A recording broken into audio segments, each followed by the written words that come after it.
Learning YouTube channel में आपका स्वागत है। चलो आज हम स्टार्ट करते हैं नेक्स्ट टॉपिक।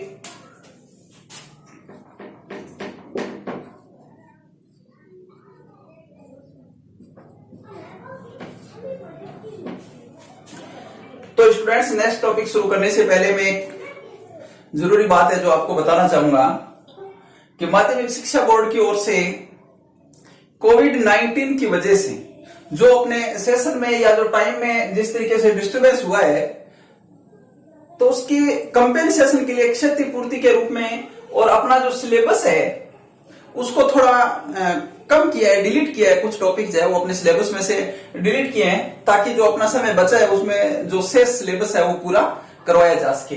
तो अब कौन कौन सी चीज है वो डिलीट की है मैं आपको पॉइंट टू पॉइंट या बताऊंगा, लिखूंगा, थोड़ा ध्यान रखना है। और अभी तक की जो न्यूज है उसके हिसाब से, हालांकि बोर्ड की अभी तक कोई ऑथेंटिक 100% अभी बोर्ड की साइड से नहीं हुआ है, लेकिन लगभग चांसेस यही है कि जो टॉपिक जो अभी मैं आपको बताऊंगा जो डिलीट किए हैं वो अपने सिलेबस में अपने को उनका अध्ययन इस करंट सिलेबस के हिसाब से नहीं करना है। तो देखो कौन कौन से टॉपिक है वो डिलीट हुए हैं अपने इंग्लिश कंपलसरी में। तो सबसे पहले जो अपना जो सेक्शन बी था, राइटिंग पार्ट, मैंने आपको इससे पहले जो अपने 2 वीडियोस बने हैं उनमें पेपर पैटर्न के बारे में आपको बताया था। अगर आपने वीडियो नहीं देखा तो मैं इस वीडियो के डिस्क्रिप्शन में उसका लिंक दूंगा और आप जरूर उसको देखना, उन दोनों को देखना। पार्ट 1 और पार्ट 2 बने हुए हैं पेपर पैटर्न के बारे में। तो उसमें अपना सेक्शन बी है राइटिंग पार्ट का, और उसमें 5 टॉपिक दिए हुए हैं। एडवर्टाइजमेंट है, उसमें 5 टॉपिक्स कौन कौन से हैं। एक तो एडवर्टाइजमेंट दिया हुआ है अपने सिलेबस के हिसाब से, एडवर्टाइजमेंट भी है। नंबर 2 नोटिस है, नंबर 3 पोस्टर डिजाइन है, और नंबर 4 है आर्गुमेंट, जिसमें अपने को फॉर और अगेंस्ट है, पक्ष और विपक्ष में जो अपने को लिखना है।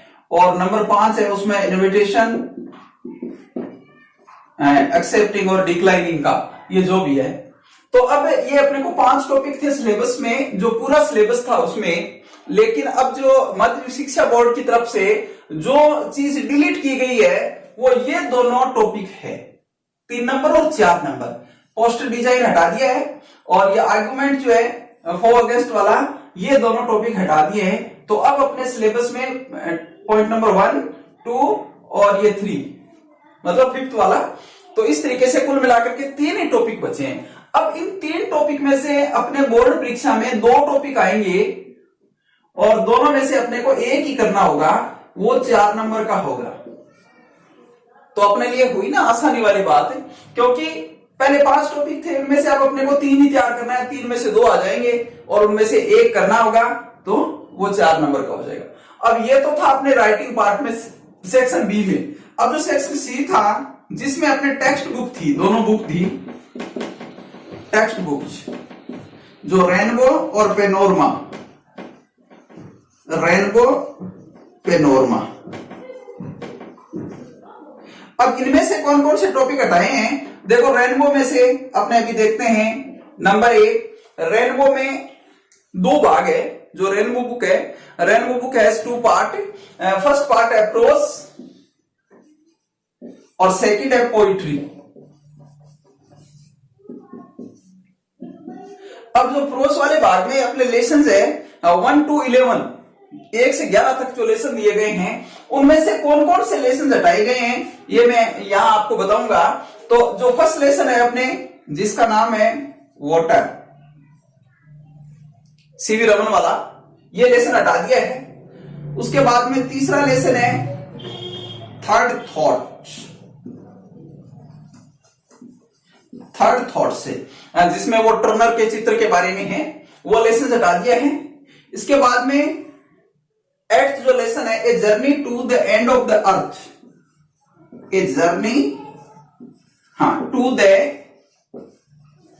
एंड ऑफ द अर्थ, ये 8वां लेसन है, अंटार्कटिका की यात्रा वाला है, ये भी हटा दिया है। और जो 11 है लेसन नंबर 11 जो लास्ट लेसन है on face of it, on face of it, ये लेसन भी हटा दिया है। तो प्रोस वाले पार्ट में से अपने ये 4 लेसन हटा दिए हैं, water, third thoughts, a journey to the end of the earth और on the face of it, ये 4 लेसन हटा दिए हैं। अब ये जो अपने पोइट्री वाला जो पार्ट है जिसमें 5 कविताएं दी हुई है उनमें से 2 पोइम हटा दी है। एक तो 13 नंबर जो है बॉयज सॉन्ग, बाल गीत वाली, अल्फ्रेड विल्सन गिब्सन वाली है, और एक जो लास्ट है 16 नंबर द स्नेयर, खरगोश जिसका पंजा जाल में फंसा हुआ है और वो सहायता के लिए चिल्लाता है, जेम्स स्टीफेंस वाली। तो ये दोनों पॉइंट हटा दिए। तो कुल मिलाकर के अपने जो रेनबो बुक है उसमें 16 लेसन्स थे, उनमें से 6 हटा दिए। 16 लेसन्स का मतलब टोटल 16 टॉपिक्स थे, उनमें से 6 हटा दिए। 4 प्रोज वाले भाग में से यानी जो पार्ट थे वो हटा दिए, और 2 जो अपनी कविताएं थी वो 2 हटा दिए। 5 कविताओं में से 2 हटा दिए। तो अब जो पॉइंट है वो तो टोटल 3 ही बची है, और जो लेसन्स 11 थे उनमें से 7 बचे हैं। तो कुल मिलाकर के अपने को ये 10 टॉपिक्स का अध्ययन करना है। अब ये बात तो थी रेनबो की। अब पेनोरमा में से देखो क्या चीज हटा दी है, उसमें से भी 3 लेसन हटा दिए हैं। नंबर 1 डेड मैन्स पार्क, एक तो ये लेसन हटा दिया है डेड मैन्स पार्क, और दूसरा the gift of Magi, the gift of Magi, और तीसरा गोइंग पैलेसेस। ये तीनों लेसन्स उसमें से हटा दिए हैं। तो कुल मिलाकर के अपने काफी सिलेबस है वो कम कर दिया है। माध्यमिक शिक्षा बोर्ड की अभी हालांकि साइट पे नहीं है, लेकिन लगभग चांसेज है 95% की ये लेसन्स है वो अपने सिलेबस में से डिलीट हो चुके हैं। तो अब अपने को इनका अध्ययन नहीं करना है। तो विद्यार्थियों ये अपने लिए एक खुशखबरी समझें, क्योंकि जो पूरा सिलेबस था उसमें टॉपिक्स जितने ज्यादा थे उनमें से काफी टॉपिक्स कम कर दिए हैं। तो अपने लिए एक अच्छी खबर है, बोर्ड की तरफ से अपने को एक अच्छा, एक तरीके से माने तो ये तोहफा मिला है कि इतना सिलेबस कम करने के बाद में अपने पास जो सिलेबस बचा है वो कम है, यानी 60% के आसपास बचा है, और अभी अपने पास काफी अच्छा वक्त बचा है। और अभी तो पढ़ाई शुरू करने का समय भी उत्तम है क्योंकि सर्दी शुरू हो चुकी है।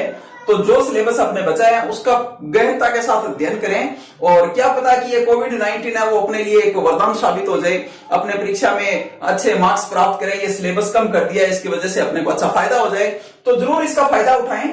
और ये जो सारे टॉपिक्स जो है जो शेष बचे हैं उन टॉपिक्स का अपने पॉइंट टू पॉइंट अध्ययन करेंगे। तो इसके लिए आपको जो भी वीडियो अपने द ग्रेट लर्निंग चैनल में टाइम टू टाइम डाले जाएंगे उनको देखना है, अध्ययन करना है और सपोर्ट भी करना है।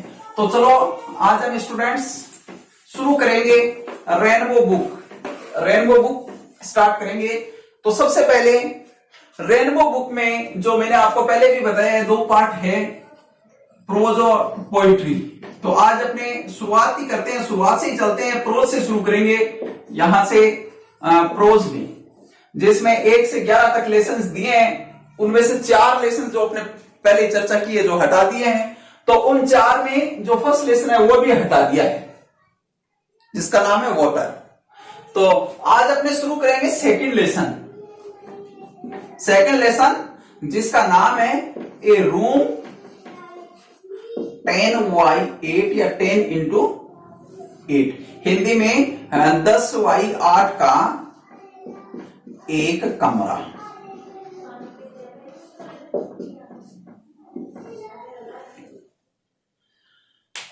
देखिए स्टूडेंट्स, ये एक तरीके से व्यंग्यात्मक लेसन है और इसके लेखक हैं के.एस. दुग्गल।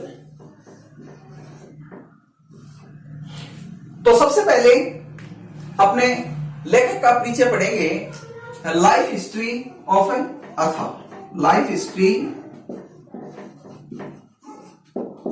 Of writer.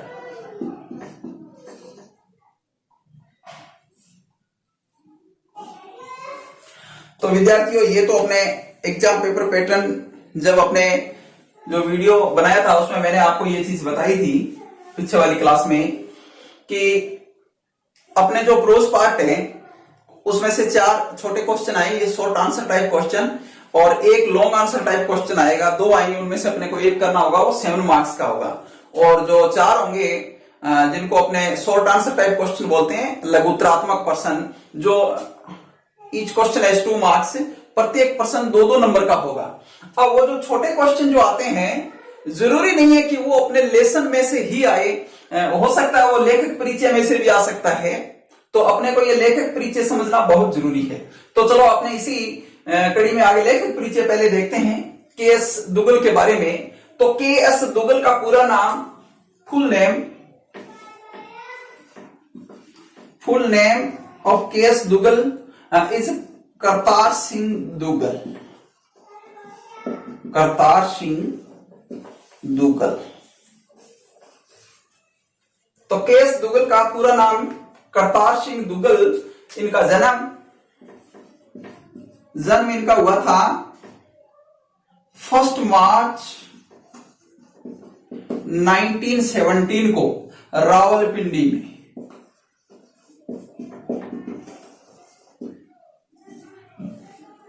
दाम्याल गांव था, दाम्याल गांव रावलपिंडी में, नाउ इन पाकिस्तान। अब ये पाकिस्तान में है। तो उस वक्त क्या 1917 में अपना जो ब्रिटिश भारत था वो एक साथ ही था। तो इनका जन्म 1 March 1917 at Dhamial in Rawalpindi in Pakistan, now in Pakistan में हुआ था। और इनकी जो डेथ हुई वो 26 जनवरी 2012, 94 इयर्स की एज में इनकी डेथ हुई थी। अब इनके पिता का नाम था जीवन सिंह दुग्गल। पिता का नाम Jeevan Singh Duggal and mother's name was father Jeevan Singh, mister Jeevan Singh Duggal, mister Jeevan Singh Duggal, and mother's name was Mrs. Satwant Kaur. Satwant Kaur. K.S. Dugal belonged to Sikh family. Wife name Aisha Dugal, जिनका पहले नाम था आयशा मिनहाज। और ये आयशा मिनहाज जो अलीगढ़ के मुस्लिम फैमिली से बिलोंग करती थी, और इनकी मुलाकात दिल्ली में हुई थी और इनका प्रेम संबंध हुआ। और बाद में उन्होंने, देखो एक कितनी वंडरफुल बात है, इवेंट है कि इनकी जो शादी हुई थी वो अपने 15 अगस्त स्वतंत्रता दिवस जो था, 15 अगस्त 1947 को जब अपना देश आजाद हुआ था, उसी शाम को इन्होंने अपनी शादी की थी। Mr K S. Duggal and Ayesha Duggal, former she was known as Ayesha Minhaj.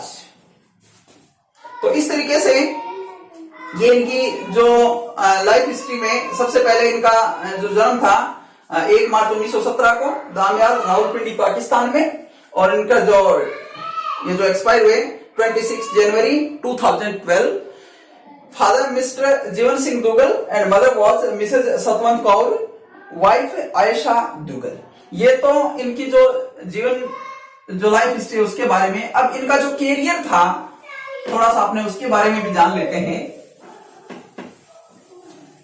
KS. Duggal साहब का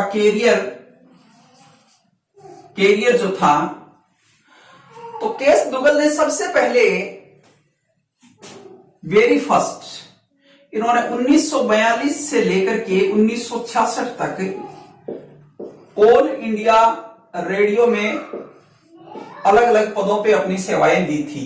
AIR ऑल इंडिया रेडियो में फ्रॉम 1942 टू 1966 अलग अलग पदों पे अपनी सेवाएं दी और लास्ट में ये डायरेक्टर भी बने थे 1942 to 1966 AIR all India radio में अलग अलग पदों पे अपनी सेवाएं दी। 1966 टू 1973 नेशनल बुक ट्रस्ट के डायरेक्टर बने थे ये। नेशनल बुक ट्रस्ट के डायरेक्टर पद पर इन्होंने अपनी सेवाएं दी नेशनल बुक ट्रस्ट में 1966 टू 1973। फिर 1973 टू 1976 इन्होंने इंफॉर्मेशन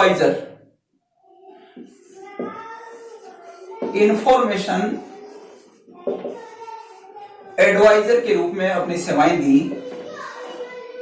जो अपने भारत सरकार के ministry of information and broadcasting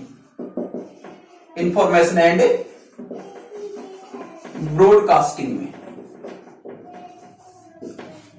इन्होंने इंफॉर्मेशन एडवाइजर के रूप में अपनी सेवाएं दी थी। भारत सरकार का सूचना और प्रसारण मंत्रालय, भारत सरकार के सूचना और प्रसारण मंत्रालय में, जिसका पूरा नाम है सूचना और हिंदी में प्रसारण मंत्रालय,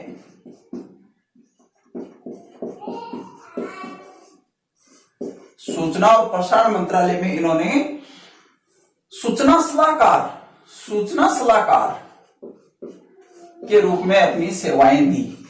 सूचना सलाहकार के रूप में अपनी सेवाएं दी थी और बाद में ये राज्यसभा के लिए भी नॉमिनेट हुए थे। तो ये तो इनका जो प्रोफेशनल कैरियर जो इस तरीके से हुआ और इन्होंने फिर अपने कई किताबें भी लिखी, लेकिन 2007 में उनकी जो रचना थी, जो 2007 में प्रकाशित हुई, पब्लिश्ड हुई थी, जो उनकी ऑटोबायोग्राफी 2007 में ऑटोबायोग्राफी पब्लिश्ड हुई, ऑटोबायोग्राफी, और जिसका नाम था home to tell my tale. Don't be confused, home to tell my tale ये उनकी आत्मकथा का नाम था। अब ऑटोबायोग्राफी क्या होती है और बायोग्राफी क्या होती है, इसके बारे में मैं आपको डिटेल से बताऊंगा और इसकी चर्चा हम नेक्स्ट वीडियो में करेंगे। तो आप जुड़े रहें, लाइक और शेयर करें, सब्सक्राइब भी करें, ताकि आपको हर चीज के बारे में जानकारी मिलती रहे। Thank you very much.